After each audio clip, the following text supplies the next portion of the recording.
people are gonna bring up, why do a guide on Guardian when it's arguably easier than Soul Render and Remnant? And that's true. I might do things on Soul Render and Remnant later.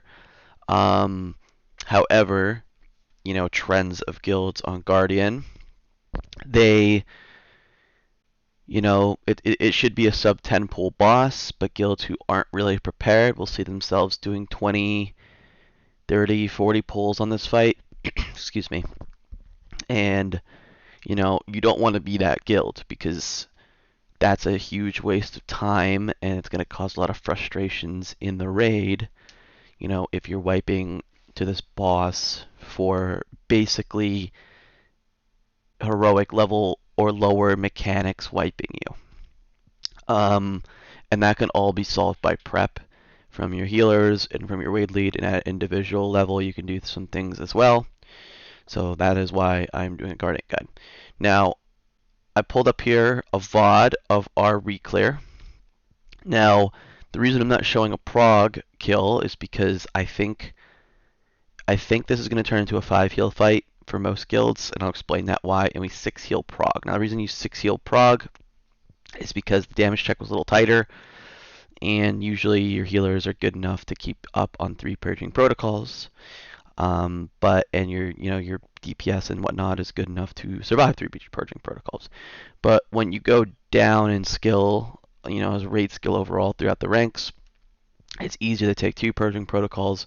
And for me, I'm not trying to make things harder on raid kills, unless we're trying to do some fun stuff. So I'm going to go over this and see what it is. Now, the comp makeup, we kind of just went in and killed the boss, but our prog comp, and actually let me pull that up on a separate monitor, because if you do have some level of roster depth, you may want to consider some things. So this comp here, it does matter, but not as much as what it did on prog. So when I approached this boss, I wanted to make sure that we killed it in the least amount of pulls possible. So you need to take an X amount of immunities, and I also stacked raid utility. So as you see here, 6 healers, and then everyone in this raid brings some type of utility. AMZ, AMZ, darkness, darkness, mage buff, VEs, multiple soaking ability and high single target, health zones, and rally. You don't see multiple warlocks or a hunter or a DPS shaman, and DPS shamans would be good as enhance the buff everyone, but you don't really see an Ellie shaman. And this is what we did when we killed the boss. I think week 2 or something like that.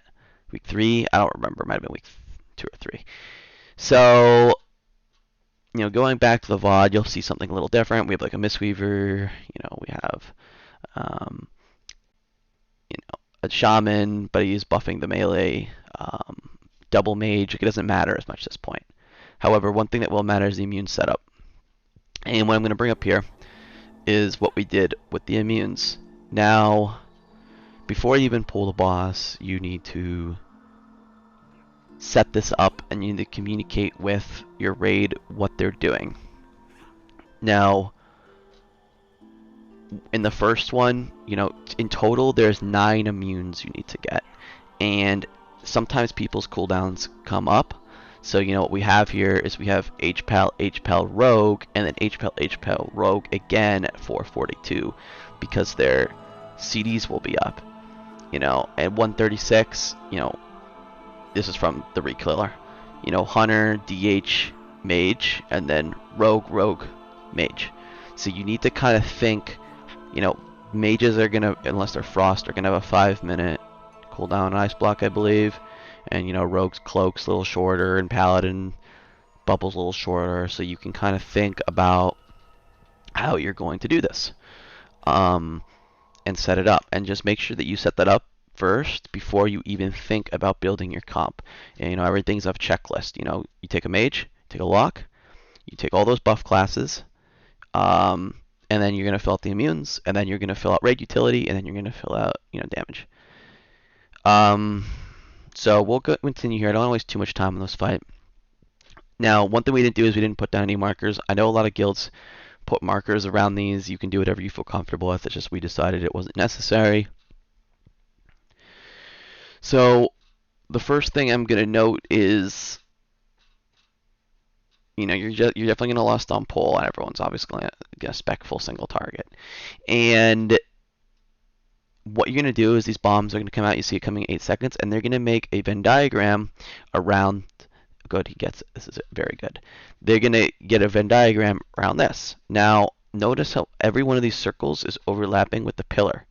The pillar is going to charge, and if you miss, your phases are going to be significantly shorter, which is going to cause you to wipe because you won't have enough damage to kill the boss if you're making the fight shorter.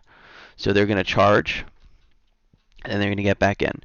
And there's a beam, and then there's going to be bombs again. So, as the raid lead, you just need to keep telling people to, think, bombs are coming, position for bombs, bombs are coming, position for bombs, and again, they charge the pillar. Now, the first soaks come out, and you have this obliterate. They're going to grab the soak, and they're going to grab it again. Remember, you have to immune both hits of that ability. If not, the boss will basically just kill you. And now, since you did that immunity soak, they're going to charge the pillar, and then Purging Protocol is going to start. And this is where, I think the meta will change, and I think it's going to be 5 heal going forward. And what I brought up here is our healing sheet, and I'm not going to go through it because I didn't write it. I just reviewed it once. We have this set up for 3 Purging Protocols. What I think is going to happen is you'll just push what you have up. The first one isn't really doing that much damage, as you see, not very light CDs are just topping people, and the second one is the harder hitting ability. So you want to assign your SLTs, your aura masteries, things like that should go on the second hit. So you need to plan out, for the first Purging Protocols, it's going to be Devo, and then it's going to be SLT for the second, and then the third is going to be Devo again, and the fourth is going to be SLT again. That's something you need to think about. And remember to use your raid utility to assist you out, like AMZs and Darknesses, and you can assign those as well on that second hit to reduce raid damage even more. Anyway, I'm just going to fly through the rest of this fight because we've kind of talked about it all. There is one other thing that needs to be discussed. So we pull it in after 2 here because, again, damage doesn't matter as much. Now here, you need to charge. So, again, it's a little harder, but we are charging. And then he's going to do a beam. And when this beam comes out, I do not dodge out. You didn't hear me say it because I unpaused it a second. But you do not dodge outside. You can kind of get away with it in Heroic and definitely in Normal, but if you dodge out in Mythic, you're dead, so you have to just dodge in it. And then after this, it's going to be Meltdown, and this is where a lot of guilds mess up, besides the soaking. I think soaking and assigning healing CDs are number 1 and 2. A lot of guilds in the Meltdown will, one, assign a movement CD, but a lot of guilds in the Meltdown kind of just scatter like they do in Heroic. You want to be kiting towards the next one because you see bombs are coming out in 1.7 seconds. So if you kite, I'm saying go kite and plant over here, and he does it perfectly, right? He gets the bomb and he's literally already here, and it makes these 2 guys' jobs significantly easier to get in position. Easy, done. And a lot of guilds, if they're scattering, if he went back here, that he wouldn't have been able to make it, or he would have just gotten to this position and then pushed these 2 guys back, and then you miss a soak, and then it's a wipe. So that's where a lot of guilds mess up, is how are we going to position coming out of Meltdown? Again, group 2 immunes are coming out, and as a raid lead, it's just important to say these immunes are coming, these are the people, and also remind them to hold their immunity through both of the hits. You don't want someone canceling their immunity and running out. That would be disastrous. So that's basically the fight. I will speed this up and just kind of talk about things as they go. But, it's the same now. And one thing to note is these sentries absolutely destroy, and it's one of the reasons why I used 6 healed back in the day. These sentries would destroy people. They kind of fixate one target and just slam them, but with more gear, it becomes less relevant. Again, we pull it in two. So healers need to make sure they watch that. Another tip is, as a DPS player, or as anyone really who gets the bomb, it could be healer as well, that is when you are in the most danger. You are not in danger during Purging Protocol. That is a complete bait. If you die during Purging Protocol, I usually don't say this, but it's probably a healer's fault because, like, unless like you assign health stones or personals to one, like who's gonna die through like Link Darkness Trank, right? Like, that's unless something wasn't getting hit and you're all stacked. Um, so the bombs here are the most dangerous part of the fight.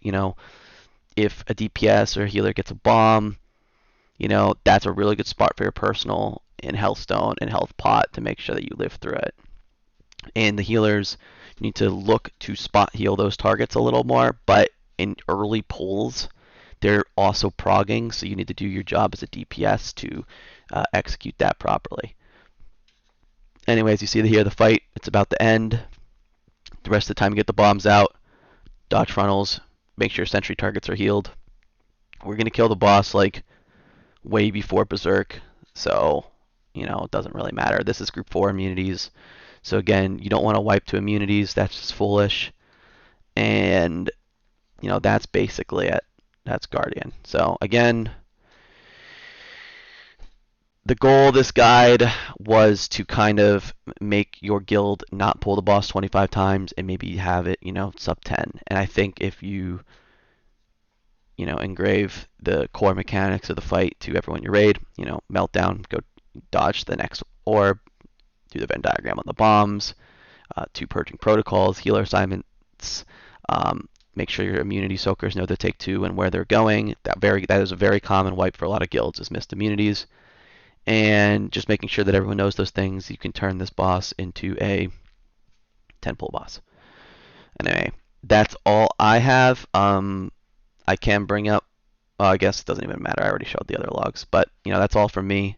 And more guides to come. Fate Scribe, KT, and then Sylvanas. I'll probably bring in assistance from a tank and a healer to kind of talk about the breakdowns. I know they're very complicated, and I don't have the knowledge that maybe some people are looking for regarding those 2 roles. Other than that, peace out.